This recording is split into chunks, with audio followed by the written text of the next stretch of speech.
हम aldehyde and ketones को distinguish करते हैं. Difference between aldehyde and ketones. This is your aldehyde.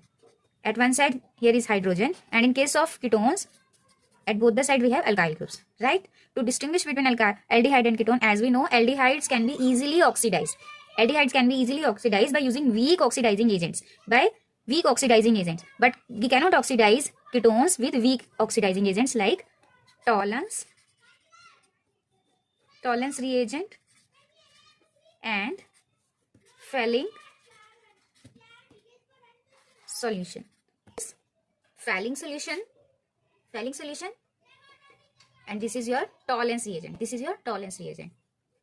Only aldehyde will give test with both of these. So first we will see Tollens reagent test with aldehyde. When we add Tollens reagent, we are getting silver. We will get silver deposited on the inner side of our test tube, and aldehyde will be oxidized. So it is also called silver mirror test. You find your test tube starts glowing. It with ammonical silver nitrate, which is Tollens reagent, your test tube starts glowing due to deposition of silver on the inner walls of the test tube. Your test tube starts glowing, and that's why it is called silver mirror test. A mirror is formed on the test tube. Your test tube now becomes a mirror. So that's why it is called silver mirror test, and aldehyde is oxidized. With Fehling solution, when we are taking aldehyde, this is a solution of copper sulfate and sodium potassium tartrate. Copper sulfate and sodium potassium tartrate will form this, and we are getting again aldehyde is Cu2O, red coloration.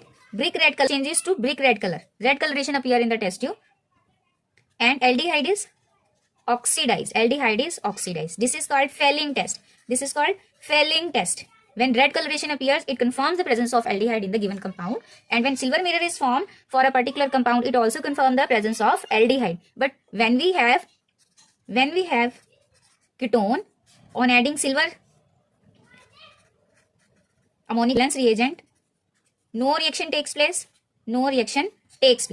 Similarly, with Fehling solution, ketone will not give any test.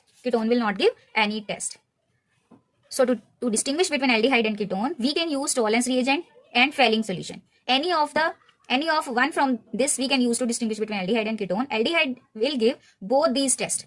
Aliphatic aldehyde will give both these tests, Tollens as well as Fehling, whereas none of the ketone will give any of the tests. So easily we can distinguish between aldehyde and ketone by using both of any of the two tests.